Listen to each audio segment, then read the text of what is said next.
to be in pictures. You're wonderful to see. You are Hello, to be everybody. in Welcome to the show. pictures. My name is James, joined as ever by my good friend Steve. And this episode, it's our top tens of 2023. James, I've been so looking forward to this. After our top tens of 2022, I've been like yourself, probably all year, thinking, okay, what's going to make the top 10? What's going and you're bumping things in, things are coming out, you're getting last minute additions, which forces you to bump something out. You and I watch a lot of movies over the course of a year. You even more than me, and I struggle to get this down to 10. Granted, like I've said before, you have a lot of crap movies to watch, which easily don't make the top 10, but having said that, I'm really looking forward to this kind of Christmas season. It's becoming a tradition, you and I doing this. Our top 10, I'm ready to go. Okay, fantastic. Yeah, and you're absolutely right. I do try and keep kind of a top 10 list going throughout the year because I know that there might be a movie that I saw in January that was sort of really good. I was really enthusiastic about it, but by the time I get to November, December, I'm kind of like bored of seeing it on the list, and so Yes, it kind yeah. of sort of bumps down. I try not to do that, so I do try and keep the list going from day one to remind myself that that's my number one so far, and so you've got to be Yeah. really, really, really good to get there. So I can say that there is one movie in my top 10 that I did see right at the beginning of the year, and for Yeah. a long time was my number one. It has now slipped down a few places by stuff I've seen in the last couple of months, but it's still there, and I'm very pleased that I've held on to it. So I thought before we crack into our top tens, whether or not there were any honorable mentions in your list. Honorable mentions. I've got a couple that would be in my top 15 that I had to bump out. I know this is going to be anathema to some of our listeners out there, but did not make my top 10, but I will give honorable mention to is Barbie. Barbie is an honorable mention for me. I enjoyed the movie. I thought it was fantastic. Maybe it's because of all the accolades it was getting. I never felt it quite was that good, but it was a wonderful, enjoyable movie that kind of broke conventions and was witty. Would make my top 15, but wouldn't make my top 10. Yeah, I mean, honestly, Barbie, I wouldn't say it left me cold. I saw what they were trying to do, and I think for the most part, they did it quite successfully. I stick by what I said originally. I did go back and watch it fairly recently. I was on a Mhm. plane and I thought, okay, great opportunity. Let's revisit Barbie and just see if I was being a bit harsh on it or whatever. But I do kind of stick to my original opinion, which I think all the Ken stuff, all of those gags are really well handled. They're really well observed because it's quite low hanging fruit and nobody's going to object to those jokes being made at the expense of Ken, the patriarchy, man caves, all the rest of it. I think where it actually stumbles, ironically, is when it's trying to get its positive feminist message across about sort of inclusion and all the rest of it, because that's what they really need to get right. And I get the Yeah. suspicion that that's the stuff that they rewrote and workshopped to get it spot on, and it just feels a bit over egged. And in a 2 hour movie, it kind of starts to repeat itself in the third act a little bit. That's my It's only fun. problem with it. It's funny you say that because as I was whittling this down, my son has moved back for the holidays and indefinitely, but he's a movie aficionado as well. And I was kind of telling him my top 10, but that Barbie didn't make it. And he was saying, Dad, it's a Ryan Gosling movie. You got to see it through the eyes of all the brilliance of the Ken. It is a Ken's movie. And so as you said that, it really makes sense that you're right. The feminist side of it was almost too trying to get perfect, where there was a little more freedom and fun and whimsy with the Ken narrative. Yeah, exactly that. Exactly that. What else is in your honorable mentions? I will add Monster.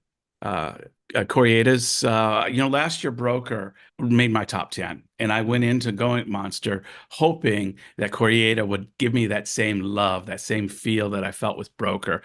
And it was an enjoyable film, but I found it long and meandering. And I know a lot of people have some struggles with that because they just thought it was brilliant, left them in tears and very emotional.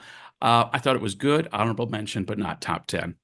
Yeah, I mean, I remember we actually went and saw this one together, and I think we both Yeah. kind of came out with the same reaction that, like, halfway in, I was like, "Oh, this is great. This is Coriader doing his thing, and this is sort of top tier stuff." But then it started to kind of unravel and lose its focus. Certainly, the structure seemed to fall apart. This sort of Rashomon-esque, repetitive, sort of multi-perspective structure to it just kind of seemed to spin away. and it focused in on something sort of very, very different. You know, ironically, you can say that that's where sort of it, in a way, it was playing to Corieda's strengths because he's always really good with child actors and young performers, and that second half of the movie really does zone in on those two young boys and just let Yes. them and let their relationship sort of unfold in front of you, Mhm. and that's the stuff that he's always been very, very good at. But I think in the greater context of the film as a whole, particularly where it had led you in the first half, I felt that it kind of just sort of lost its focus. And so, yeah, no, unfortunately, that one didn't make my list either. How about you? Honorable mentions? A couple of Okay, them? I've got a couple. I'm just going to knock through them very, very quickly because I think, as I was sort of mentioning earlier, I think that in my top 10, probably after about sort of seventh or eighth, that I've probably got about sort of half a dozen movies, any one of which could probably take that ninth or tenth Hmm. spot. And so I wanted just to sort of rattle through them very, very quickly. I think Anatomy of a Fall, Hmm. is a movie that's being recognized. I don't think it qualifies for best foreign language film, for best international film, Well, but I why think not? because Because there's English in it? because it's Uh, not the official entry of the country from which it's from. okay. Right. They for that award they have to be submitted, Hmm. but it can, and I think probably will feature in other categories. It's so interesting how often you almost take it as a given. Oh, that must be the submission from that country because Mm. it's just such a hit. And then you find out, oh no, that wasn't the submission. It was actually this film, and you're like, what? What? Which one was Right. that? You know? Last year's a good example of that. RRR was not India's submission. So Perfect example. it Yeah. wasn't in that category, but it was eligible for every other Hmm. category, including Right. Best Picture. And in the end, it won the Best Song. So Anatomy of a Fall, I think, will feature prominently in Hmm. come awards time, but didn't quite make my top 10. Hmm. I had issues with how ultimately how it was resolved, but we'll probably get onto that on another Yeah. day. Yeah. Dream Scenario with Nicolas Oh. Cage, new movie that's actually opening in Hong Kong first week of January, but has opened elsewhere already this year, and I was lucky enough to see it. Again, fun, quirky. It's Hmm. Cage doing one of his more interesting, more dare I say, serious roles, even though it is a kind of Hmm. quirky, oddball almost. I was going to say Cage doing quirky. Well, that's Well, outside the envelope there, you know? real swing for the fences there. But no, Yeah. and I liked it very, very much. Produced by Ari Aster, Hmm. who did Midsommar and Hereditary and Beau is Afraid, and it's quite similar to Beau and Afraid is Afraid in some ways. Again, just missed out. A couple of others very quickly. Ridley Scott's Napoleon. Loved the Mm. epic production values of it, but just felt narratively for a film that seemed to be focusing so much on the relationship between Napoleon and Josephine, didn't really have too much to sort of say about it in that second half. But epic in a way that Ridley Scott is wants to be. And then two other action movies that I thought would just sort of raise the bar slightly. David Fincher's The Killer, starring Michael Fassbender. Ah, Really, really enjoyed that one. just started watching it. I'm like at 5 minutes into it, got interrupted, and I got to go back to it. But it started on Netflix for me. Oh, nice. Well, one thing, what I will say about that then is start from the beginning again, because Okay. that whole sort of first movement, the whole first sort of 15 minutes or so, is about built slowly building tension and momentum, and Hmm. when he's going through his routine and all the rest of it. And I think if you jump in 5 minutes in, you might lose a bit of that because I think that's in many ways that might be kind of like the strongest part of the movie. And the other one is John Wick Chapter 4, which I thought was a brilliant showcase of all of these great martial artists and stunt performers and all the rest of it, as the entire series has been. And I again, that was a film that I saw early in the year, was very impressed by. I can take it for what it is, and I thought for what it is, it's a great example of that. But then Hmm. it just, as the year went through, it just got bumped off the list. So So that brings us to number 10. okay, James, shall I number go 10 first? in 2023. What's your number 10? Okay, this is a film I saw very recently during sort of award season as I was getting all the screeners together. My number 10 is Sean Durkin's The Iron Claw. Now, this is a movie that I watched more out of due diligence almost than Hmm. anything else. I didn't really know anything about it. I knew it was Zac Efron in a wrestling movie.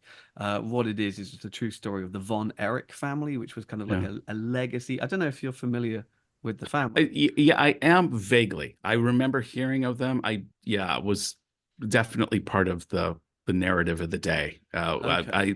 Yeah. In fact, when I saw the movie and I saw the premise, I thought, oh, I remember those guys. Yeah.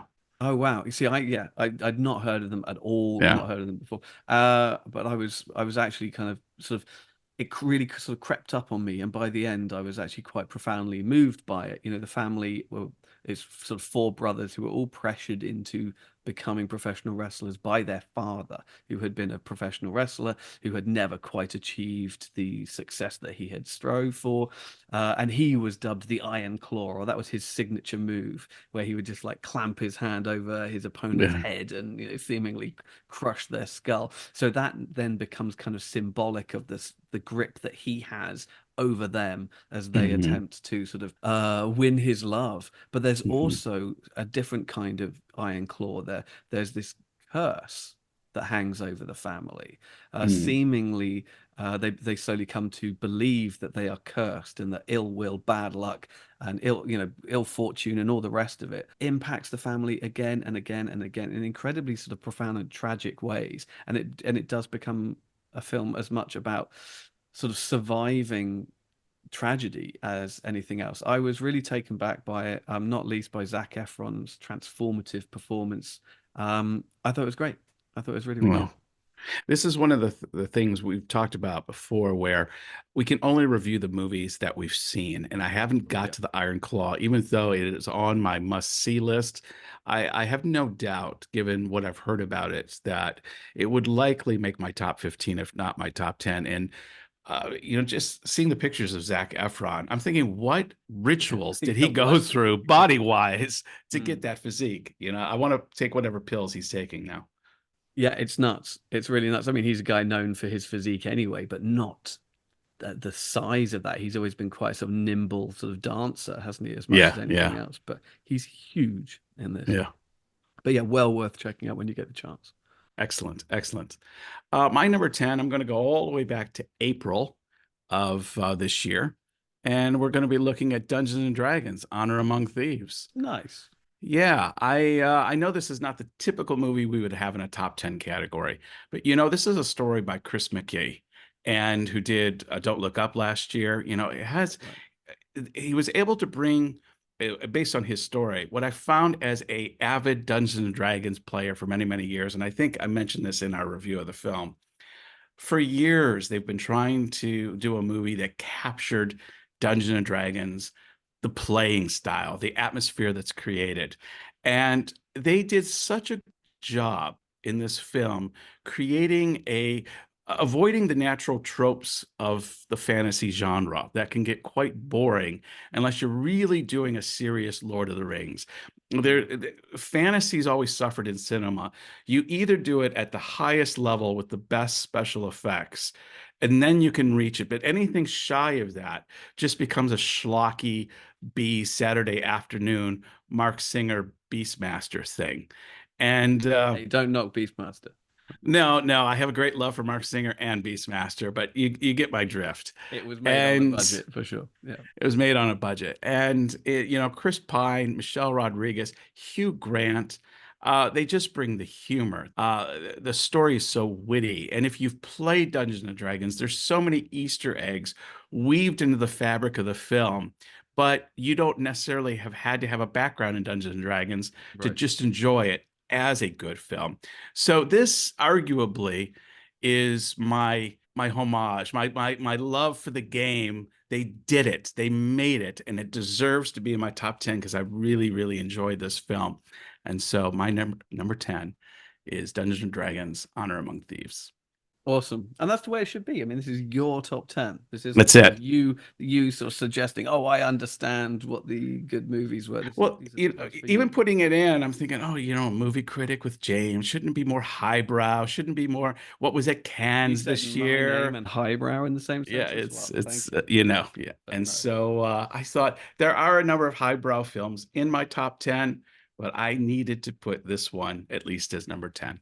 And fair play to you for doing so. I mean, I'm one of those people who came to this with really a very cursory knowledge of Dungeons and Dragons. I've never played I've never to date, I've never played a proper sort of a role play game of Dungeons and Dragons. I'd played some kind of board games based on them, and I'd seen some of the cartoon, and I've seen some of the other movies. And obviously, I Hmm. understand from where it's come, and I was able to enjoy it perfectly well. I actually really did like it. I had a really good Yeah, time with yeah, it. But I remember you saying at the time that, oh, it's so packed full of Easter eggs for those. If you yeah, know, you know, and I yeah, didn't know.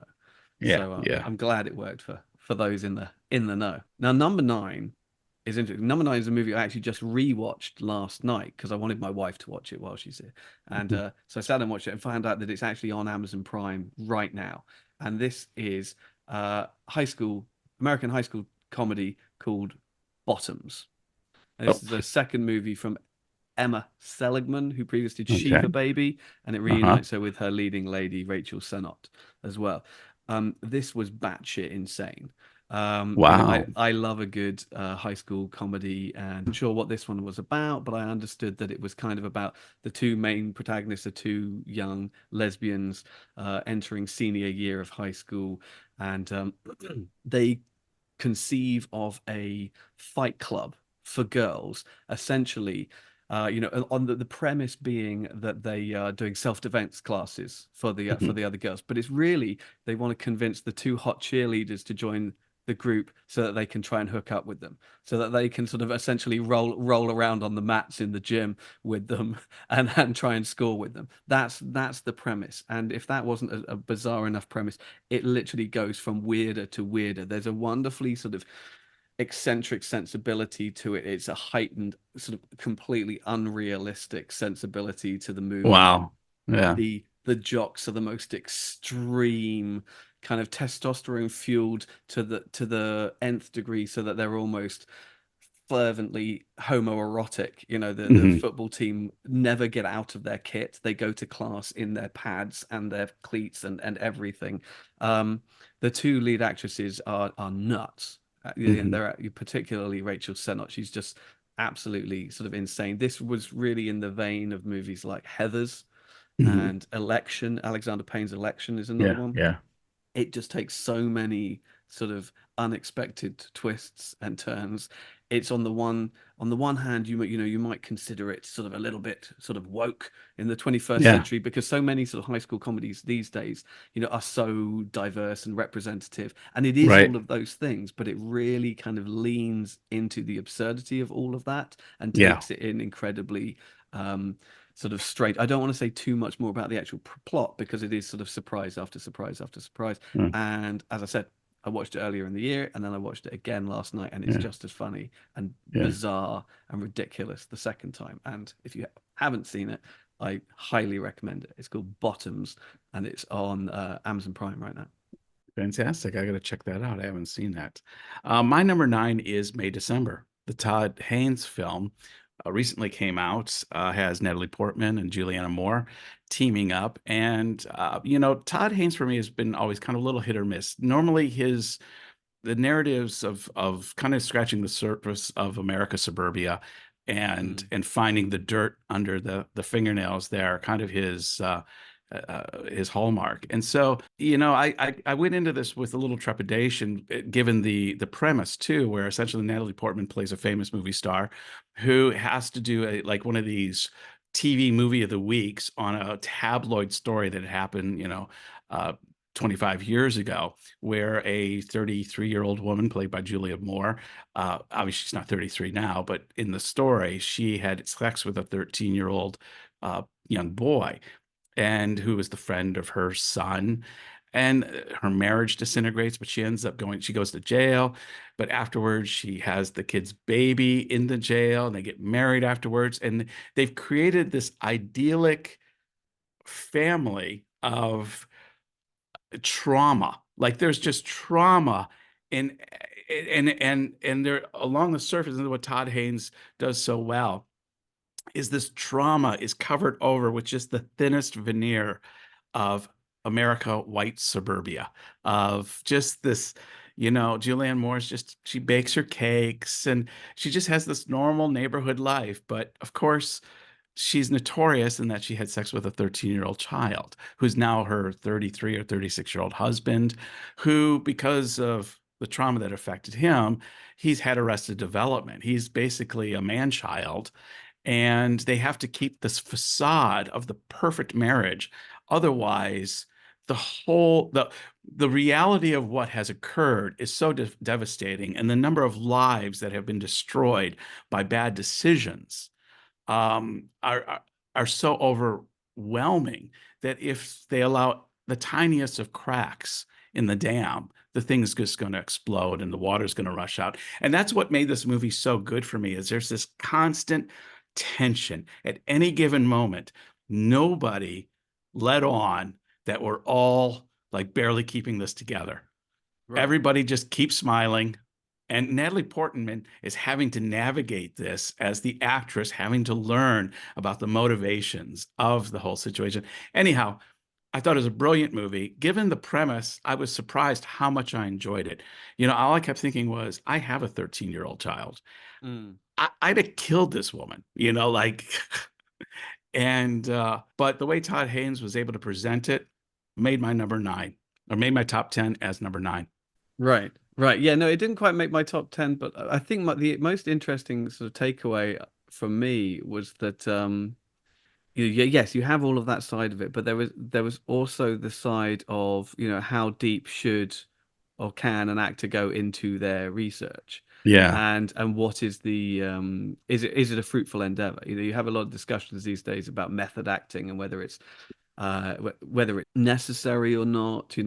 Sometimes it can create a very toxic environment on set, and so people are starting to sort of push back against this idea of sort of method. And I thought that the take, without sort of spoiling the ending of the movie, the takeaway of this film about the pursuit of research and Mhm. and method acting and all the rest of it was quite amusing, particularly for someone like sort of Todd Haynes or someone like sort of Natalie Portman, who's obviously has done a deep dive into this kind of stuff before for previous roles, like sort of Black Swan or something like that. She obviously went in full. But by and large, yeah, I thought it was a, really good film, really interesting film. I think Charlie Mhm. Melton's character, who is the husband who has Mhm. arrested Yes. development, as you say, Mhm. who's arguably more immature than his teenage children, who are, Mhm. it's all set around the time of the graduation of their children and they're going off to college and all that kind of stuff. And he is arguably sort of way far behind them in terms of his sort of emotional development. I thought was actually kind of really, really interesting. It didn't quite wow me as much as I perhaps hoped it would. Mhm. I was kind of, I guess, I mean, I shouldn't criticize a movie for it not being what I wanted it to be, Yeah. but I was Yeah. kind of hoping that it had sort of explored more the idea of Portman's character and Moore's character sort of almost trading places, or almost sort of Right. becoming the same person. I thought that was what the film was going to be about, and it wasn't. But that's not the movie's fault. I'm I'm actually kind of glad it didn't because then it would become this psychological drama that Mm, I don't think he was trying to explore. I think he was really trying to get at the core of America's suburbia. That doesn't normally happen. And so, in fact, what I liked was the Natalie Portman. There was almost kind of a wink wink to itself in that at one point she's in a drama class, the local school's drama, and she gets asked a question about performing sex scenes. And she goes into this whole explanation of how it's done and the uncomfortableness of it. And especially if you find yourself starting to get attracted to the person, is it okay to be attracted? Is it okay to mm. feel good when this is, happening? And then inevitably, she has that very scene with the father, with the Arrested Development later on in the film. And so there was almost that kind of play within the play motif going on, which I thought was really well done. Oh, sure, and it contrasts so well. This conversation about sort of the appropriateness or inappropriateness of attraction and of um, sex and performative sex. Obviously, in the background, you've got this case that has been, labeled rape, tried and convicted of rape, but the Hmm. question sort of lingers over it. It's like, what, but what was it? And Hmm. how consensual was it? And Right. to what degree were both parties up for it, essentially, Yeah. for want of a better Yeah. phrase. And I thought that was quite a nice how it sort of played on um having that discussion but in a completely different sort of setting when she's talking about Yeah. her. Exactly. I mean, Julianne Moore's whole inner narrative is that she's not the predator, that it was the Sure. boy who was in control. Yeah, he And knew what he yet, was doing and he wanted it. even, And even down though to her going out fox hunting, the whole metaphors of her being a predator are just kind of weaved into the storyline. And she cannot accept the idea that she was the one that was responsible for it. Like 30 Mhm. some 25, 30 years later, that again, those cracks, if I let a crack in the dam, it's all going to come rushing in, my life is going to be over. I got to keep everything out. Reality itself needs to be kept out. And yeah, just really brilliantly done. I think the reason it did make my top 10 is, unlike you, I went in with low expectations. I thought, yeah, Mm. this is one of the perfunctory movies I need to watch, and we'll review it, but I'm not going to enjoy it that much. And I ended up enjoying it far more than I thought. Well, yeah, and that's often the trap, isn't it? There's always expectation, and yes, this was a title that was emerging as an awards player, and I think it will be. I think it will feature. I'm not sure if it's actually going to end up winning anything, but I think Yeah, I don't know if it's going to win, but I think it yeah, will it'll feature. it'll it'll have its bips and bobs around Yeah, the I can see it award getting a season. best picture nomination if they go 10. And I 10, yeah. I wouldn't be surprised if either or both of the lead actresses, Charlie Melton, by all accounts, is going to Mhm, be a best supporting actor nominee. mhm, My number 8 is Emerald Fennell's Saltburn. Now, Emerald Fennell Oscar-winning debut with Promising Young Woman a couple of years ago, mhm, which I absolutely loved, Carey Mulligan movie. And so this was her, much anticipated sophomore feature, mhm. and it's been very polarizing. But as was her first film, and this stars Barry Yeah. Keoghan as a foster kid from the sort of wrong side of the tracks, up in Liverpool somewhere, who has, through hard graft on his own part, made it to Oxford University. And he Mhm, arrives at Oxford, and it feels very much out of place. But through hard work, he's earned his place there, and he slowly gravitates towards a guy called I think it's Felix, who is sort of real sort of old money aristocracy, British aristocracy, played by Jacob Elordi, and he sort of slowly makes his way into his inner circle and then is invited to spend the summer at Felix's family estate, which is a mhm, huge, great old stately home in the countryside called Saltburn, title of the movie. And there he gets to know the family, not least Felix's completely oblivious, out of touch, silver spoon in her mouth mother, played by Rosamund Pike, who is absolutely fabulous in this. And it takes its cues from films like Theorem or The Talented Mr. Ripley. Barry Keoghan's character, what's his name? Oliver. It looked like a Uh, little Brideshead Revisited too. there's an element of that in there too, very much Mhm, so. Is that his attraction to Felix is more than mere envy. mhm, It is sexual as well, and rather than make physical advances on Felix himself, he goes about it in some very strange, indirect, hugely inappropriate, often disgusting kind of ways, involving sort of bathtubs and plug holes and you name it, all yeah. kinds of sort of utterly bizarre things. It's a film that sort of spirals into the absurd and the decadent and the weird and the over the top. And you know, as with one at least one of the other movies I've already talked about, I can kind of appreciate that, a film Yeah, that's yeah, willing to just go completely nuts and swing for the yeah. fences. And also, there are elements of this, not too strongly, but there are little glimmers of this that I can recognize from my own, upbringing as well. And I think that they were ridiculed in a highly effective way. So I thoroughly enjoyed Saltburn. It's probably a little bit too long. It's about 135 minutes or something like that. I found out that this is also gone straight to Amazon Prime, certainly here in Hong Kong. So it looks like it won't get a theatrical release, which is a shame because visually it's actually pretty impressive. She Mhm. uses the old Academy, 133 ratio just to Right. get that whole house in the frame as much as anything else. But it's visually always very interesting. Absolutely absurd. As I say, Rosamund Pike and Richard E. Grant play the parents, who are just Yeah. wonderfully bumbling and oblivious, but in a kind of way that can be quite dangerous at times because they wield such power without really understanding, what the impact of any of that is. Yeah, I thought it was a hoot. I thought it was There's quite fun. quite an age gap there between Richard Grant and Rosamund Pike. Sure, yeah, I'd say Rosamund Pike ages up slightly, but also I think it's deliberate. I think it speaks volumes about their status as well. Mhm. That he would marry a younger woman, but The well, reason I have not seen it, mm, even though I have plenty of opportunities, like I said, I got the family home, I got the young one around. I know Tammy. I've heard some of the stories in this film, and I thought yeah. this is best watched by myself, and that just Mm. hasn't provided many opportunities as of late. Well, you But should sit down with your older children and have an incredibly awkward couple of hours together as you sit through some of well, this. we do have that story, but for a different movie. Oh, wonderful. Okay. Okay. Yeah.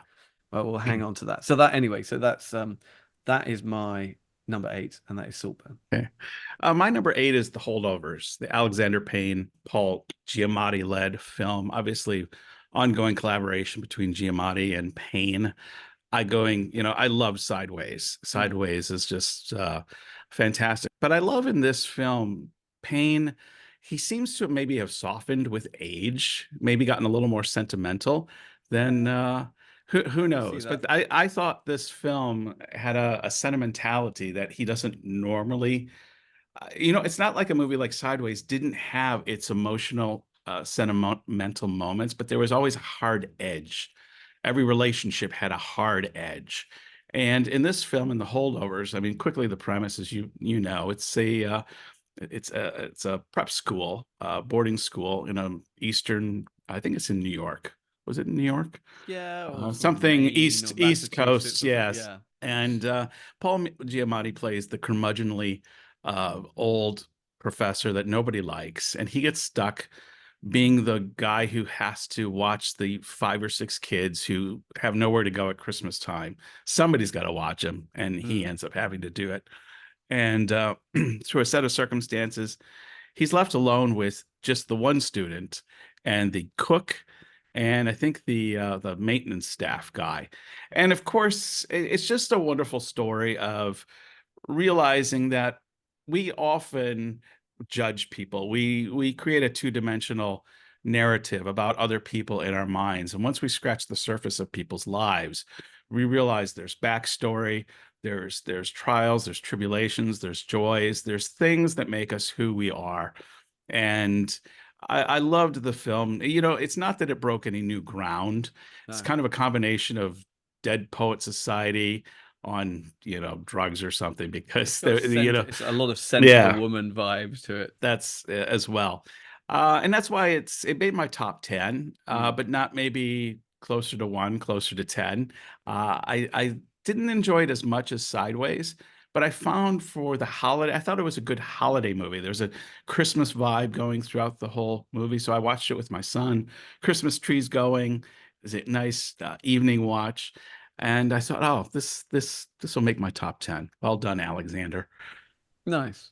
Yeah, I mean, Yeah. I tend to like his movies by and large. They're movies I tend not to get too excited about ahead of time, and then I watch them and I think, okay, yeah, actually, that's pretty good. I mentioned Election already, and yeah, I like Yeah, Sideways, election. Yeah. Sideways very much. With this one, I mean, Giamatti is great. In this, he's Yeah. wonderful. He Yeah. always is, and I think this is him at his best. It's one of his best performances, and I'm pretty sure we'll see him get nominated, Yeah. as well as Divine Joy Randolph, who plays sort of the cook. There's a lot of love for her performance. The thing that kind of annoyed me a little bit about the film was the dedication to creating this sort of 70s aesthetic the whole way through, which kind of just got distracting after a while. It was Mhm. really trying to recapture that sort of early 70s, sort of almost Bob Rafelson, sort of Five Easy Pieces kind of look Mhm. to the film. And I Yeah. love those movies, but here it just felt a little bit too affected. And also, it hewed a little too close to Scent of a Woman for my tastes, plot Yeah. wise, which is a movie that I do not care for really. It's just too kind of cheesy and Yeah. what have you. I mean, that this one was better than that. It's one of those movies that I kind of enjoyed spending the time with while I was watching it.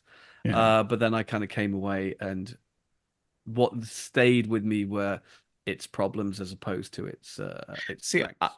I like the 70s aesthetic, and I don't know if it necessarily slaved to it as much as you suggest, as much as it created an atmosphere where Giamatti, we've talked about it in the show before, where there's a certain environment of things you can say and not say, of Mm, representation if you make a modern movie. But if you stick it in the 70s, you can kind of say whatever you want to say. You can smoke whatever you want to smoke. sure. You can pinch a butt. You can smoke in a school. You can do this stuff and then just say, well, it was the 70s. What do you want to say? And I think I wouldn't be surprised if we start to see more and more movies taking place in decades, between the 60s and the 80s, just to give creators freedom to be able to say things that they wouldn't be able to say if it was 2023. Right. I mean, it's always been a great way of getting away from mobile phones and social media and things like that. Particularly Yeah, if you want to yeah, make like a horror movie, people are like trapped in the middle of nowhere. yeah. Set it in the 80s and no one has a phone, and that That's sort of it. solves that problem kind of Yeah, thing. they got to get to a payphone somewhere. There's got to be a Uh, payphone. exactly, exactly. They need Yeah, a landline. But yeah, yeah. so a movie I definitely enjoyed. I definitely liked it, but Hmm. not quite in my top 10. Okay, my number seven is a British movie directed by Andrew Haigh called All of Us Strangers, starring Andrew Ah, Scott and Paul Mescal. hmm. Andrew Scott plays a character called Adam, who is a struggling screenwriter who's living in a sort of brand new apartment on his own in central London. And it appears to be the case quite early on that there might only be one other person living in the building, and that might be another young sort of single guy called Harry, played by Paul Mescal, on a different floor, and their paths cross, and there is a suggestion of flirtation.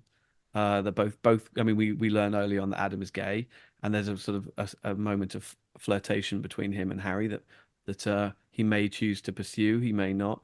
But he's obviously still overcome. He's got work to do, but he's still overcome with some degree of grief. And what you realize is that he's trying to write this story about his parents who died when he was about 12 years old in a car crash, um, essentially when they were the age that he is now.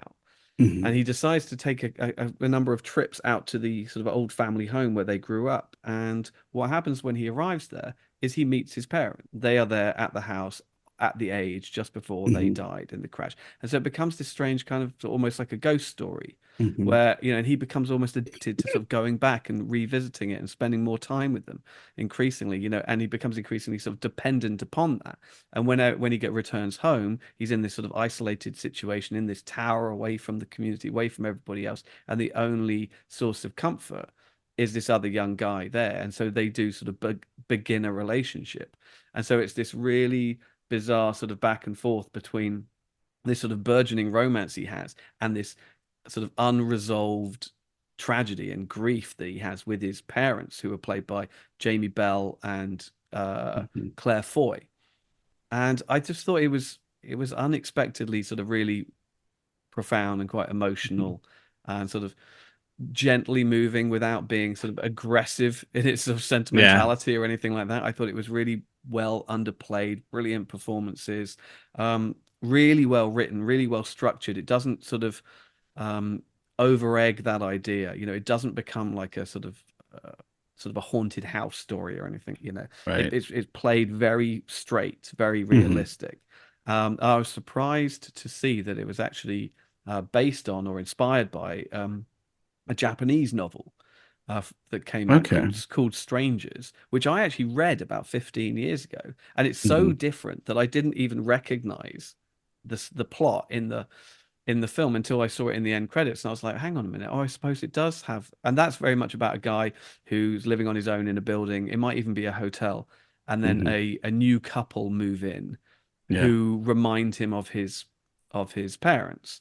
And the Hmm. more time he spends with them, you realize that they are ghosts and they're actually kind of sort of sapping his life force from him. And Right. so he gets weaker and weaker and sicker the more time he spends with them. But because they remind him so much of his lost parents, he can't He resist can't spending more resist time. it. So Yeah. that's far more of a sort of straight up ghost story, kind of Right. almost horror Right. story, if you like.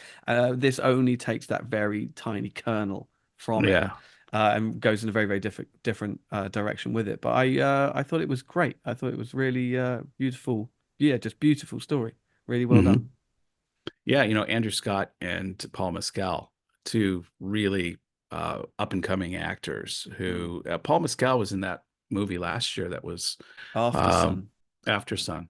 Wonderful flick. And Andrew Scott, I again, that's another movie that I wanted to get to and very well could have been on my top 10 if I'd had a chance to see it.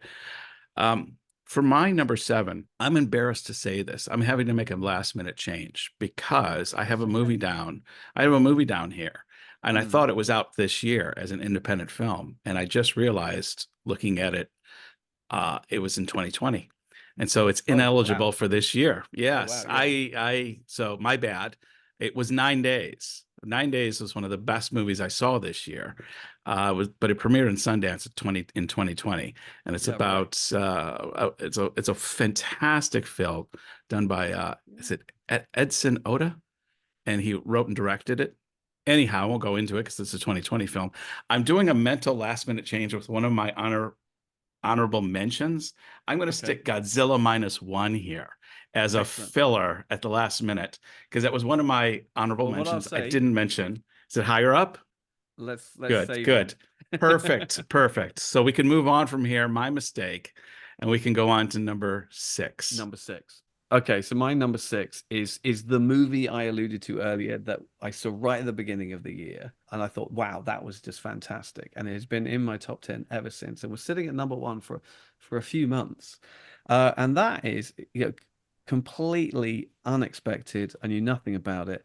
It's actually a Japanese anime called The First Slam Dunk. Is a spin-off movie from a very Hmm. popular long-running sort of manga series. There was a very popular Hmm. cartoon series that I think was dubbed into English and played in the States Yeah. for a long time in sort of the 90s, I imagine, called Slam Dunk. Hmm. And this is sort of like a prequel to that, and it follows one of the peripheral characters, not the main character from the series, but a peripheral character, another player on this high school basketball team, which is what it's all Hmm. about. Um, and essentially, what blew me away about it is not only the animation, which uses a combination of sort of 3D animation, hand-drawn animation, and actual motion capture. So they shot real Hmm. basketball players doing all the moves and Sure. then sort of animated around them, which enabled the film to be much more innovative and complex in the sort of the basketball sequences. I mean, if you remember that movie, and this is just randomly coming to mind, Teen Wolf, the Michael J. Fox No, yeah, movie. yeah, yeah. One of the huge criticisms of that movie is if you actually watch the basketball, there are like two plays, and they just do the same two plays again and again and again and again in the whole movie. Here, I've never seen so much, and I don't really know basketball. I've never seen so much sort of intricate, complicated basketball on film, live action Right. or animated ever. Yeah. I thought it was incredible in that regard, but also just in the storytelling and the structure, because the entire film is structured around one game of basketball. Hmm. Often you'll see a sports movie and it'll be a season or a Yeah. tournament or something. This is one Ugh. game, that starts at the beginning of Yeah. the movie and then ends at the end of the movie. But what it does is that as the each character comes to a pivotal moment where they have to make a pass or make a shot, the movie gets inside their head and analyzes, what they're going through, where these emotions are coming from. And so you get lots Hmm. of flashbacks out of the game Okay. to sort of why they're in this headspace at this time, particularly with this sort of young player. He's had some sort of tragedy in his life recently, and that inspired him to sort of get into basketball. And it's done in really, really sort of incredibly sort of well. Just the narrative dexterity of this, I was just floored by it. I No, really yeah. wasn't expecting much from this movie at all. Well, I mean, that's not to say I went in, not expecting to like it because I'd heard it was pretty good. But I saw it and I saw it in IMAX. It was Mm. played. right at the beginning of the year, and I thought, wow, that was spectacular. To the point that I actually went and saw it again because my wife wanted to see it, and I was like, okay, yeah, Hmm. yeah, yeah, I'll definitely go and see that again. And it turns out it's still playing in Hong Kong Well, cinemas now, I have seen that it's still playing. Yeah. which is nuts. I can't remember the last time a film played all year, Hmm. and it was brilliant. As I'm not a big anime person, but this really kind of floored me and has been just sitting there in my top 10 all year, and I'm glad it didn't get nudged out. And that is the first slam dunk. That's my number six. Well, you know what anime film this year did not make my top 10? Do The tell. Boy and the Boy and the Heron. But Yeah. that's a different discussion. Well, we will have another discussion about that. So spoilers, that's not in our top 10. No, very much. My number six is Oppenheimer. Uh, Chris Save that one for Nolan's. later. Yeah, I figured it would be higher up on your list. I thought Yeah. I don't have to get into it now. Okay, so my number five is Bradley Cooper's Maestro. Save that one. I'm higher Alrighty. up on that one. What's Yeah. your number five? My number five is Anatomy of a Fall. Oh, Uh, okay, okay, yeah, right. just obviously it was one of your honorable mentions. I didn't Mm, mention then, I was going to save it as a surprise. It's in my top 10. I loved, I heard what you said about the resolution at the end. I didn't have a problem with it.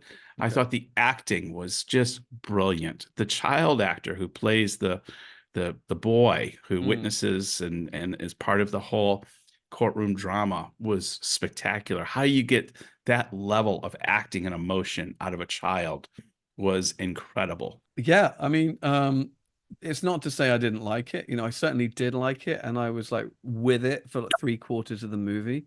I mean, Sandra Huller, who plays the lead in it, is Mhm. brilliant. I think we're Yeah. going to see her get a Best Actress nomination, if not for this, then for uh Zone of Interest, in which she also stars.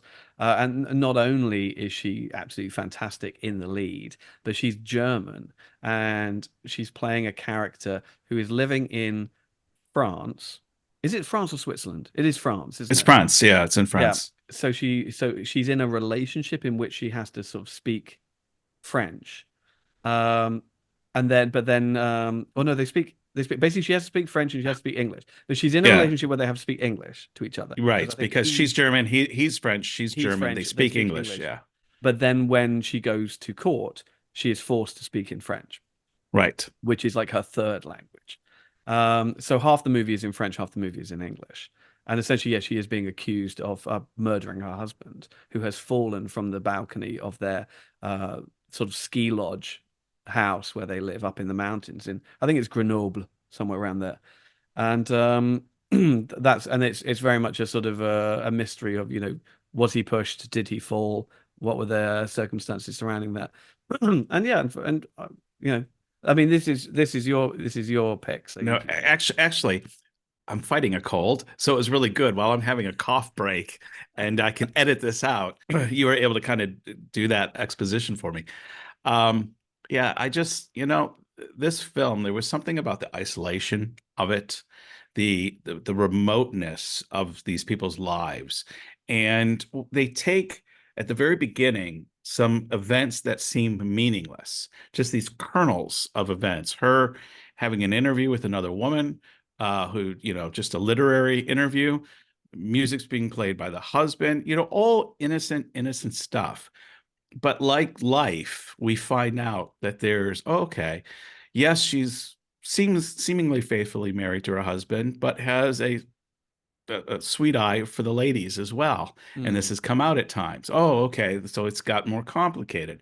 Oh, and the dad wants to be a writer. She wants to be a writer. She's taken one of his ideas and was able to turn it into something that was very successful. Is there jealousy at play here? I mean, who doesn't love a great courtroom drama? I mean, some of the greatest movies, probably in my top 10 films of all time, Few Good Men, one of the best courtroom dramas ever.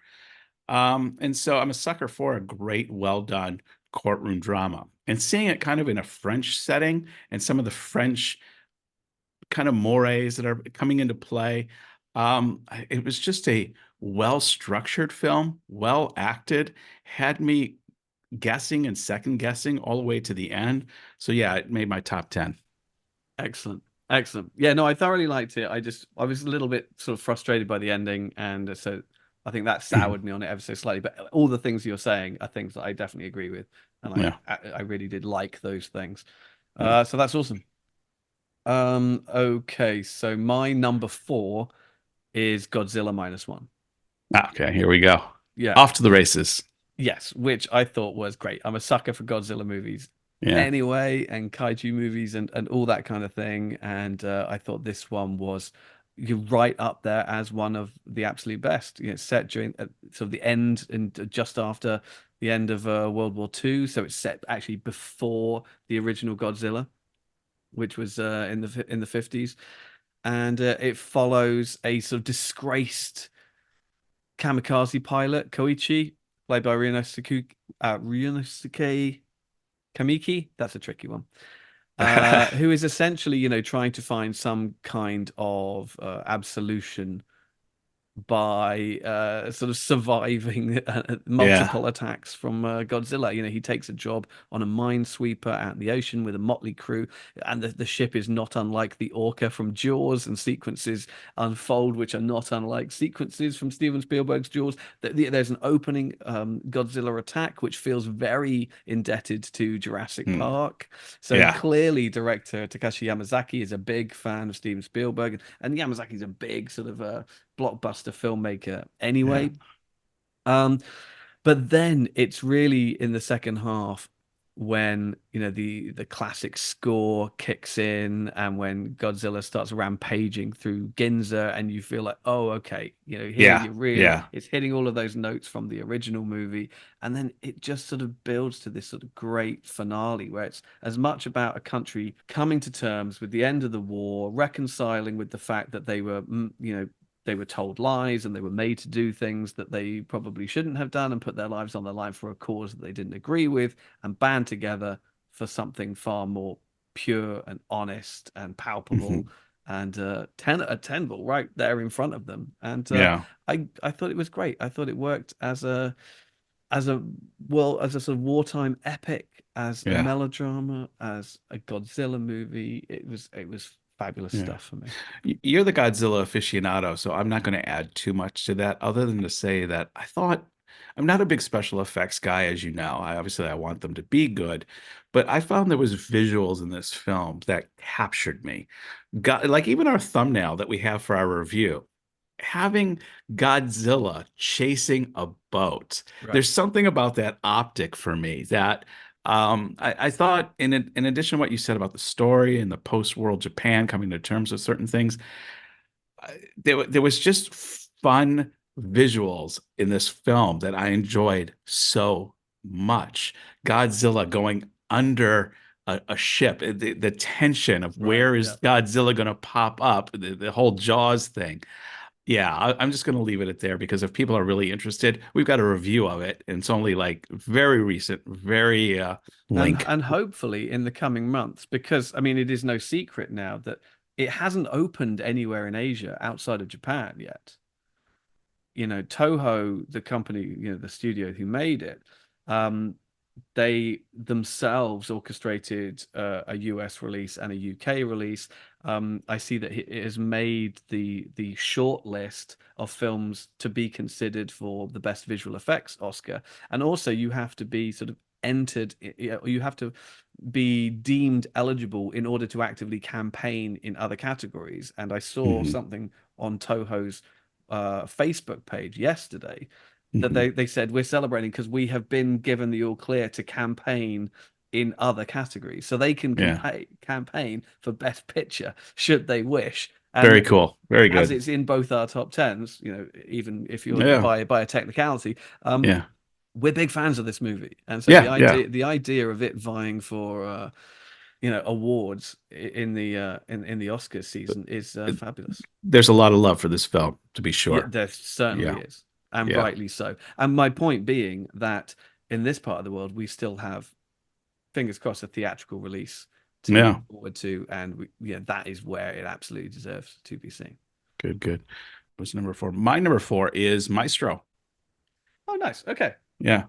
You know, James, I was thinking while I was watching Maestro, one of the questions that you hear sometimes within movie lover circles is where are the movie stars today? Is Tom Cruise the last movie star, somebody that can open a film with his name that kind of is left over or kind of a legacy from the golden age of Hollywood? Like who is the name that's a bigger than the role that they're in, that they're not just playing a Marvel superhero and they've Mm. become popular because of that, but they're genuine movie stars. And watching this, I'm like, oh no, it hasn't ended with Tom Cruise. Bradley Cooper, I could say after watching Maestro, is becoming, if he hasn't already attained that status of movie star. Your thoughts? Yeah, I've been really impressed with him and his choices. Certainly as he was kind of coming up, I wasn't that bothered by him, really. Yeah. And I know even these days, some people like to give him a bit of stick. It's the same thing that they used to say about DiCaprio. It was like he's trying too hard. He clearly Hmm. really wants to win an Oscar. And I think that's a bit harsh. I think that since he's decided to start directing movies, he's made some really interesting choices. Both of his Yeah. movies now are essentially sort of musicals to one degree or another. Yeah. They're about musicians, they're about artists, but not the art form in which he is involved. I thought Star is Born was great actually, and I thought that it was going to do better than it did come award season. But I was really impressed above anything else. I was really impressed with Cooper's direction, and it's fantastic to see that he has really pushed Yeah. himself even further. And Yeah. the film that Maestro reminded me of from this year was Oppenheimer, actually. Oh, okay.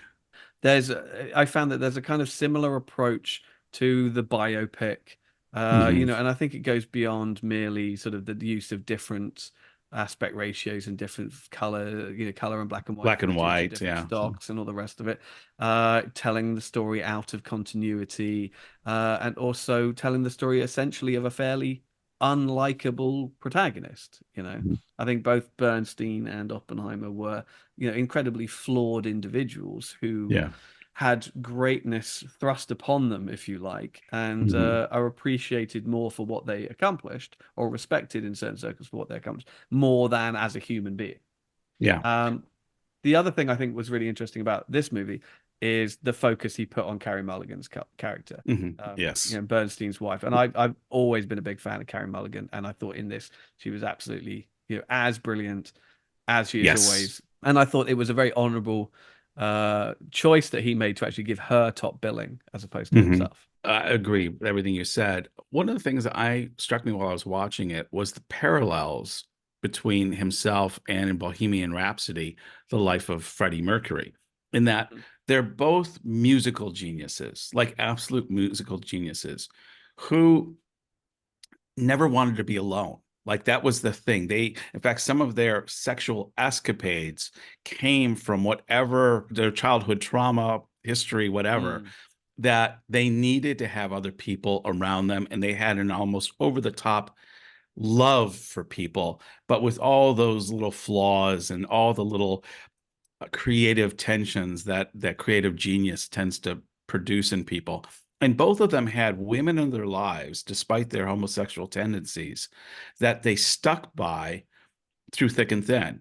Freddie Mercury had yeah. Mary, although he never married her.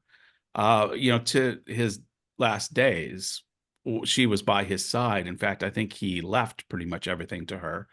And Leonard Bernstein with his wife, despite his picadillos, he would always stay with her. Then nothing was going to separate them. I thought what this movie was missing was once Carey Mulligan dies, it kind of just there's no crescendo to Bernstein's life. There's no live aid like we saw in Bohemian Rhapsody that you can kind of just tie the bow and say, "Oh, that was wonderful." His wife dies. He seems to, and this is where the film kind of sputters. Mm. He just falls into a life of teaching and partying, and then he dies. And thus endeth Leonard Bernstein. But the film is just so watching Bradley's performance of Bernstein was wonderful. It was brilliant. I To me, I would be surprised if he doesn't win the Academy Award for this. He will certainly be up there and in the running. I think his performance is fantastic. I think the direction is incredible. I think, Yeah. but I think that will go elsewhere. But yeah, I think he's definitely in the running for best actor Mhm. for Yeah, sure. I don't think they're ready to give him a directing Oscar yet. That will come in the future. I mean, But that's interesting because in a way, I thought he was gonna get it for A Star Is Born because actually, if you look back, the Oscars love giving, a seasoned actor who turns to directing mhm. an Oscar for directing straight off the bat. Redford got one, Mel Mel Gibson Gibson, got one, Clint Eastwood. Clint Eastwood, Kevin Costner. Hmm. There's a Yeah, long run of it actually, and I was kind of yeah. like, oh, they might do the same thing, and then that year they went in a completely different direction. It's interesting. Two of the things you just said.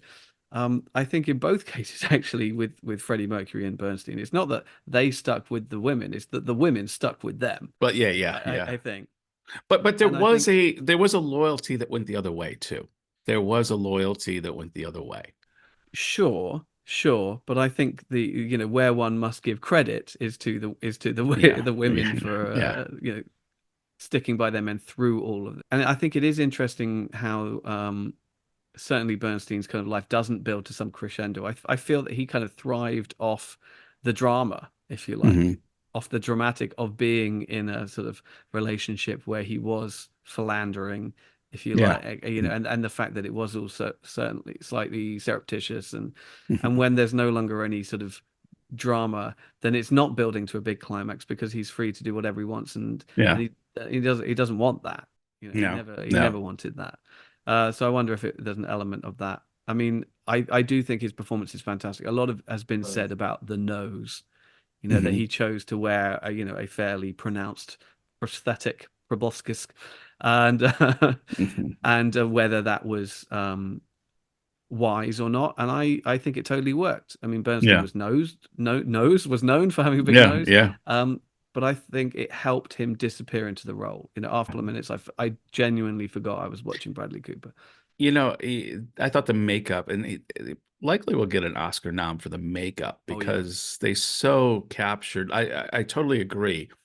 After 15 minutes of this film, I was not watching Bradley Cooper anymore. I was watching Leonard Bernstein. Yeah, I believe the makeup artist is Kazuhiro, who did Bombshell, who did Darkest Hour, Mhm. won an Oscar for that. I think for both actually. I think he worked with Akira Kurosawa even. So and he did the what's it called, the Benjamin Button Curious Case of Benjamin Button makeup there as well. So he is arguably the best in the business. I think it would be remiss to bet against him. Yeah. But yeah, no, I thought the film was fabulous. I would have loved to have seen it on the big screen, certainly with a big sound system, Yeah. Yeah. because there are some really sort of That fantastic.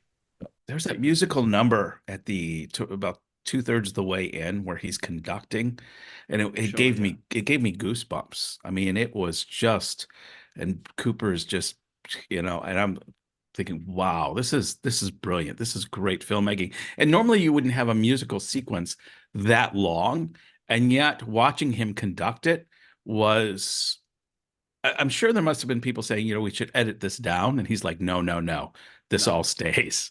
My number three is Killers of the Flower Moon. Been a lifelong Martin Scorsese fan, and I thought this. I mean, to think that the guy is now in his 80s and he can make movies as sort of energetic and immediate and engaging as this. I mean, yes, it's long, but I didn't Hmm. feel it was too long. I've seen it Yeah. twice in the cinema, and both times it rattled along at a cracking pace. I've said it before, but I've seen 90-minute movies that felt longer. This 206-minute epic. Is it his best film? No, I think it's his best for a while. Hmm. I read the book upon which it was based, so I kind of knew the story. But what I thought was Yeah. really impressive is how they completely changed the perspective of the story, because Hmm. that the book by David Gran is very much about sort of the FBI, and it's one of the Hmm. first big cases that J. Edgar Hoover's FBI tackled and cracked. This case of essentially white men marrying into the Osage Nation, Hmm. Native Americans. Because they had all this oil money that they were and oil wells that they were sitting on, marrying into the families and then murdering their wives and their heirs and keeping all Hmm. the money for themselves, and it was going on for decades, if not more. Hmm. And yes, and so it became one of the big prominent cases that the FBI cracked. And I thought the film did excellently was it completely shifted the perspective so that you saw the film um, from the Osages as much as possible from the Osage Sure. Nation's perspective. Lily Gladstone, an actress I had never heard of before, I'll Yeah. be quite honest. She plays Molly, who is, the victim in all of this. She is Hmm. targeted and married by Ernest Burkhart, played by Leonardo Hmm. DiCaprio, targeted by his uncle, De Niro's character, and they proceed to just sort of encroach on their land and on their Yeah. head rights, as it's called, Yeah. and it was fantastic. And so it's a western, it's a gangster movie, it's it's a movie about the Osage Nation, it's about the FBI eventually as well. And I just thought it entertained on all levels. I found it completely absorbing. Sure, it's like sitting and binge watching a mini series or something, but who hasn't done that in this day? Yeah. And I thought it was great. I was tempted to put this in my top 10. The reality is, it didn't even really make my honorable mentions. I enjoyed it. I certainly had nothing against it. I think in our review, when we did our review of it, Mm, I would have preferred the perspective from the FBI. I would have found that more interesting. I found there was aspects of this film that I know was trying to be authentic, was trying to tell the story of the Osage from their perspective. I get that. mm. Um, and maybe, and there's nothing wrong. I don't want to critique it too highly. I just found that it at times was, I don't know. I'm meandering a bit. It just didn't work for me.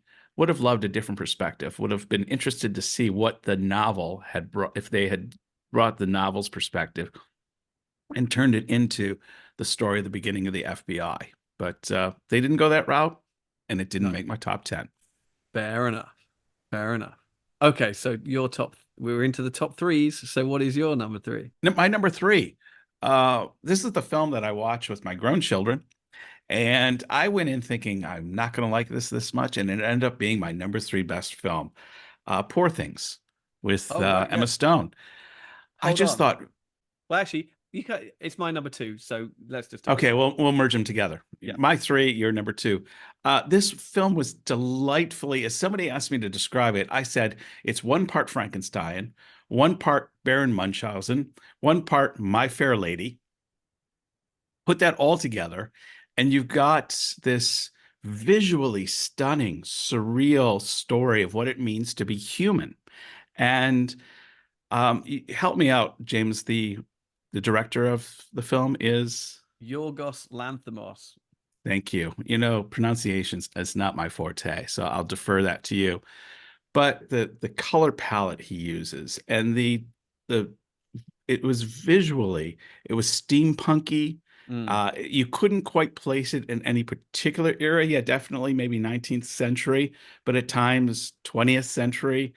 The color palettes, as I mentioned, were just from the initial bright blue to black and white to there's just a palette of like Bob Ross painting colors was again visually stunning.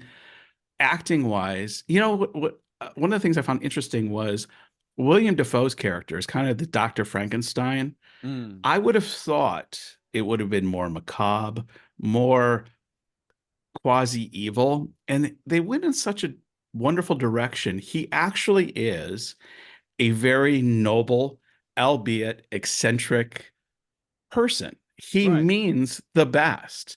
I would have thought, just seeing this movie on the premise, he's going to be some weird, twisted, psychosexual pervert thing. Yeah, right. And another great thing about this film is it kind of subverts expectations.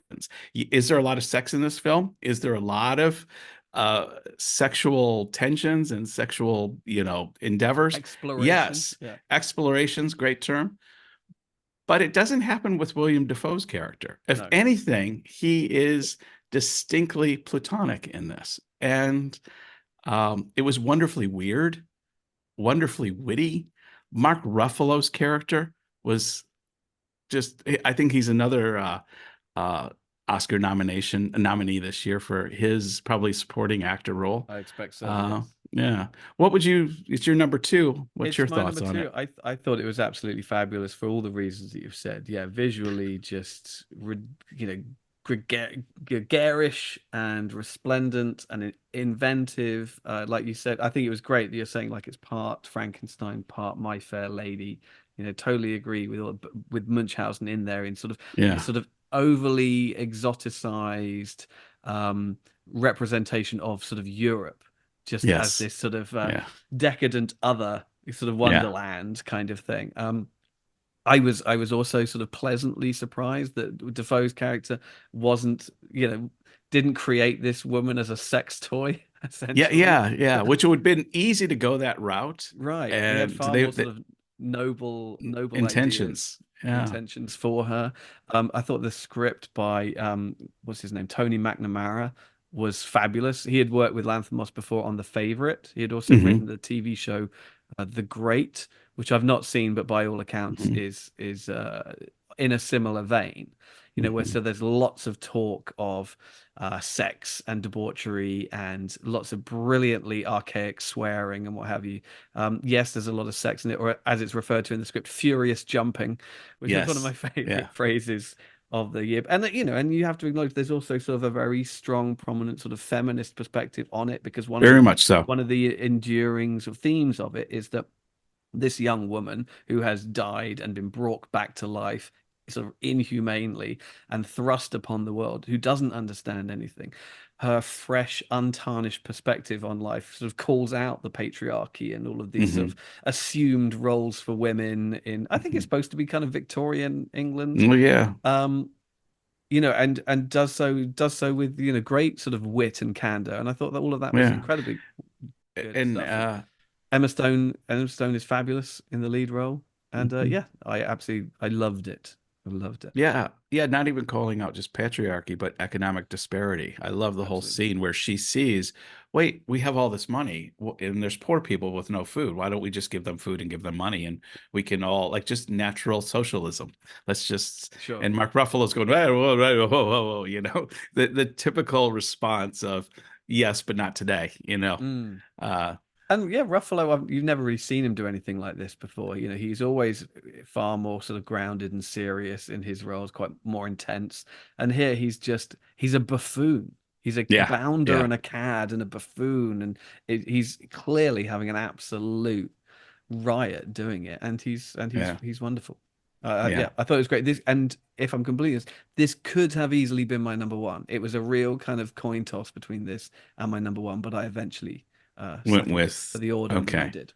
Okay. I was going to say one other thing too is for as much sex as there is in this film, I found it a refreshingly unsexualized type movie in that it lacked eroticism. It Mm. it yes, there was a lot of sex, but it was more in a perfunctory narrative in the story rather than trying to excite my emotions, Oh, sure. physically, sexually. It was done in such a way that if I'm someone who doesn't like a lot of sex I always find it just cheapens often. It's thrown in because it's supposed to. Mm. I thought this is so part of the narrative in such um, a well-structured way. So I think we're now on to your number two. My number two is something I just recently watched, and that is Jeffrey Wright in American Fiction. I just thought this film calls out so much of a lot of, like, listen, I'm not African American, but I know that there is a lot of pandering that white Americans do to the black community. Mm. You and I have talked about it in the show before, for lack of a better term, and we both hate it, is the wokeness, how the pendulum swings too far the other way. And suddenly, and then this film brilliantly highlights just white Americans' willingness to just gobble up any garbage the black community gives them in order to kind of nullify our collective guilt and find some representation or voice wherever it happens to be. And in this film, Jeffrey Wright plays a distinguished African American. He's a writer who just happens to be African American, Right. and he does okay as an author, but his publishers keep wanting him to write blacker or more black stories. And he finds that very, two-dimensional. And and in a nutshell, he kind of, through a number of circumstances, decides to take on the persona of an anonymous writer who's on the run. He's an escaped convict, and he writes the authentic black experience novel, which of course goes to #1 in the New York Times It's sort of bestseller a list, and one of ghetto the thriller kind of thing, ghetto isn't it? Yeah, thriller, yeah. gangster, everything he despises, everything he Mm, hates. And of course, it goes to #1, and just all the drama that happens and surrounds. And it's a lot of social criticism on what's going on in American today with representation and our understanding of race relations, and often our desire. I call it the zooification of cultures. And it's not just African American or white. This is, you and I travel internationally. We want and we expect certain cultures to behave a certain way. We mm. want them to act this way because we want to go to the zoo and see the specimens in their cages doing what our expectations of them are. I And know when what they you mean. turn out to be Okay. more nuanced, when they turn out to be more complex, is what Jeffrey Wright keeps highlighting in this film.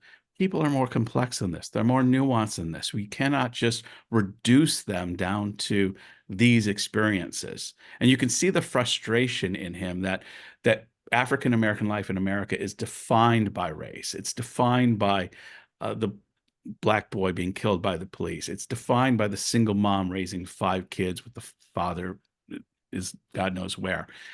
It's not that those things don't happen, but you see the frustration of there's so much more in the black experience than that. And yet Right. America, and particularly white America, this is the zoo we want to go. This is when we go to see this, this is what we want to see.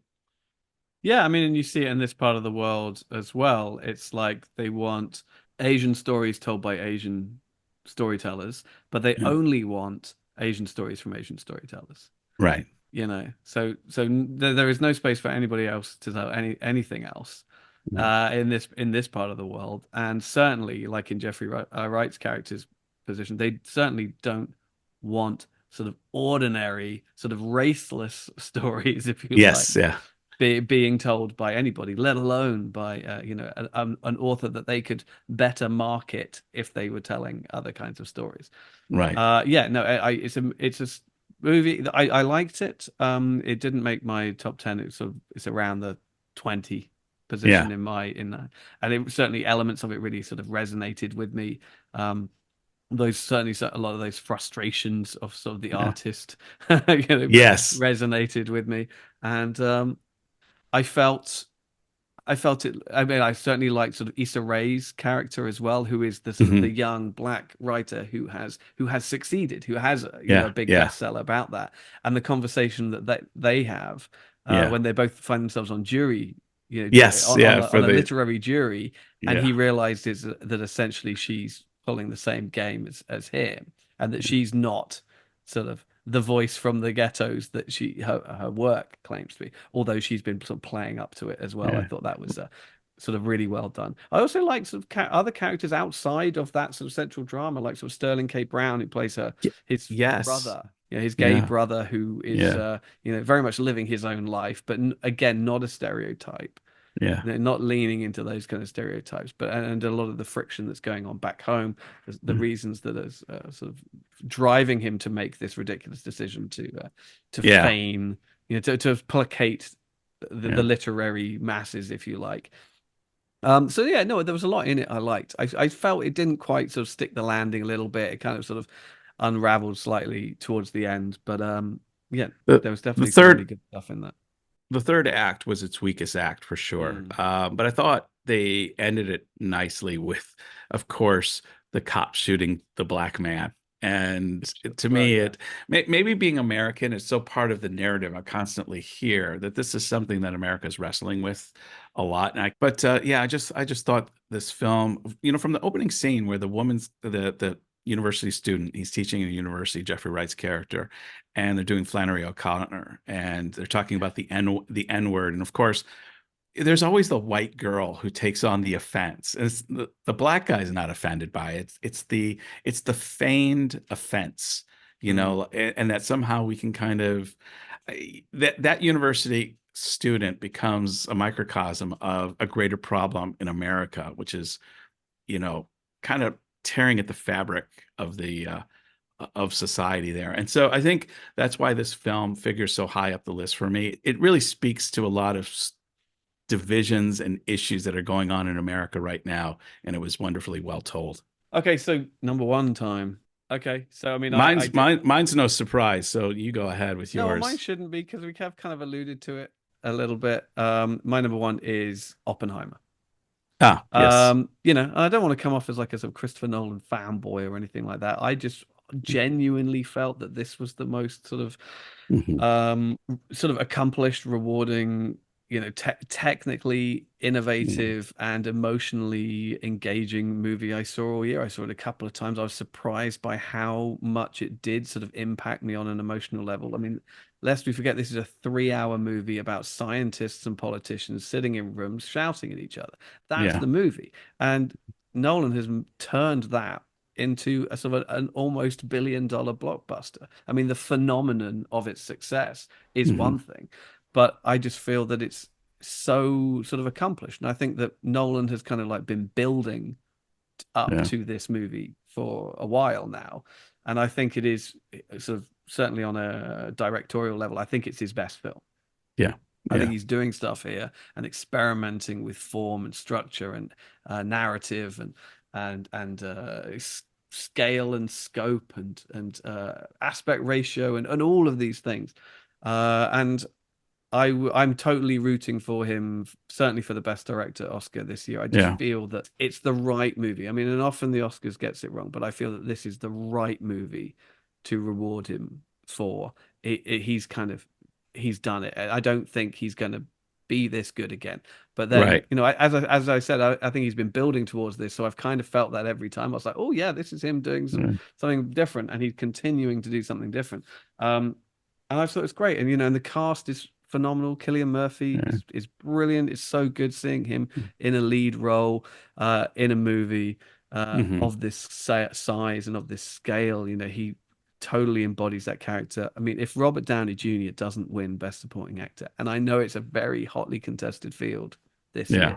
you've got your man from May December. You've got who is it we were just talking about as well? Mark Ruffalo in Poor Things. Even De Niro in Killers of the Flower Moon might Hmm. contest it. But I think Downey Jr. is one of those sort of Hollywood success stories. Yeah. The rebirth, the Yeah. redemption of Robert Downey Jr. has been so sort of unanimous now. And now that he's sort of put Marvel behind him, and then he comes out with a performance like this where he totally disappears into it. It's such an Hmm. incredible performance from him that I think it just feels right for the industry and the community around him to just go, here you go. Thanks Yeah. for everything kind of thing. Yeah. Yeah. Uh, and it was great. And as someone who's such a huge fan of Amadeus, it was great to have that sort of the same central narrative about sort of professional jealousy play such an important part in Yeah. the center of Yeah. this movie. I loved it. I thought it was great. It'd been interesting to see, James, if I think I had it number six, and if I had seen it again since the summer, whether it would figure more high on my list, because Mm. for all the reasons you just said, I love this film. I mean, Christopher Nolan, who takes a work of nonfiction like American Prometheus and says, "This is what I'm going to make a movie about. It's going to be 3 hours about nuclear physicists named Hmm. Oppenheimer, Yeah. and people are going to love it. Trust me, people are going to love it." And they did love it. And he swung for the fences, as we like to say on the show, and he knocked it out of the park. I mean, it's a fantastic film, and yeah, it's well deserved as your number one. Yeah, and I think people are kind of trying to take against it. They're trying to find a sort of an avenue of backlash, and they're like, "Why are we celebrating the man responsible for dropping the bomb?" It's like that's not what the film is doing. The film isn't No, celebrating. If you watch this movie and come no, away going, no. "Why have they made a hero out of Oppenheimer?" Then you haven't understood the movie. No, and it comes back to what I said about American fiction. It's you take offense over it's feigned offense. Mm. We live in the world of feigned offense. We I had a legal class years ago. You take on standing in something that you have no stake in, and it's very frustrating to watch because this film should not be judged on that category. This is a work of art, and Nolan, I think I agree with you. I think he should get Best Director for this. I can't think of really someone who outshines this film directorially this year. Okay, which brings us to your number one. Now I know what this is, unless you're going to throw a real curveball, No, just there's no just curveballs because of coming. your recent habits. That's it. I have seen Wonka now 3 times at the cinema and likely to go a fourth this week with the couple upstairs. I have not seen it and want Tammy and I to take them to see it. And I won't rehash what we just did in our recent review of Wonka too much, but I went in as a lover of the 1971 Gene Wilder version with a lot of trepidation. The Johnny Depp version, although had its moments, I thought just went off the rails in so many ways. So the idea of Timothy Chalamet coming in, taking on the iconic hat, overcoat, and attempting to become Gene Wilder, or at least be the prequel to the Gene Wilder version. Not only myself, but millions of Willy Wonka and the Chocolate Factory lovers around the world were breathing really heavy. What's this going to be? And I came out of that film with my 12-year-old son. I said 13. He just had his birthday 2 days ago. Um, with tears in our eyes. Like, not just because pure imagination nailed it right at the end, but each and every segment of that film was magical. It was pure imagination. And one thing I want to add from our recent review, that in hindsight, you and I had both said, because Pure Imagination was the song we came away knowing and singing still in our heads. But a lot of the other songs, although they seem to, keep the narrative going, were largely forgettable. That was our thought. My brother said to me, recently said, Steve, is it because Pure Imagination figures so large in our zeitgeist and our memory and our emotions that it drowns out some other really great songs in this film? So now, subsequently, having seen it a second and a third time, I'm listening to the soundtrack all the time, and I can tell you there's at least 3 or 4 other songs in that movie that I cannot get out of my head. This film gives me all kinds of joy. It reminds me why I love films. It is magical. It is a holiday film. And even though it is not an Oppenheimer or a Killers of the Flower Moon, this is the movie that makes me happy. It's my number one. I'm not going to add anything to that at all. I had Yeah. one question for you, which was, how do you think your opinion of it has evolved over the subsequent viewing? But you answered that before I even had Yeah. an opportunity to ask it. I have nothing more to add. I thought it was delightful, but I've only seen it the once, and that's just Yeah. fine with me. Yeah. So there we go. That's it. That's Hey. our top 10 That of the wraps year. 2023, James. Hey, that was our top 10, but what are your top 10? Obviously, there's some controversy, as there always is. Is there every year where there's not? And as the nominations come out for all the big awards, including the Academy Awards, I'm sure there will be some hits, some misses, some snubs, and we'll be talking about those as well in the weeks to come. James, any final words? Absolutely. Yeah, I mean, let us know. I think a point of information. There are obviously movies that didn't feature on our list for a variety of reasons. In some cases, because we didn't see them. Hmm. Zone of Interest is one that Yes. I Yeah. am very Same. frustrated that I haven't had the opportunity to see it. Would it feature in my top 10? Who knows? Who could possibly say? Mhm. But that's why, for example, that movie didn't feature. Past Yeah. Lives is another one that's featuring in a lot of people's Mhm. top tens. Didn't care for it. Not that much. So Yeah. that's why that's not in our top 10. But let us know in the comments below if there's anything else that you think should have made our top 10, and we'll give you our feeble excuses as to why it didn't. Share your top 10, and we'll get into all of that. And as Steve said, yes, we will be obviously covering a lot more of these awards contenders in the weeks to come. And obviously, as we build up to the Oscars, we'll be talking about all of the nominees. So until then, thank you very much for getting this far, and a Big. very happy 2024 to You you. ought to be in pictures. You're wonderful to see. You ought to be in pictures. Oh, what a hit you would be.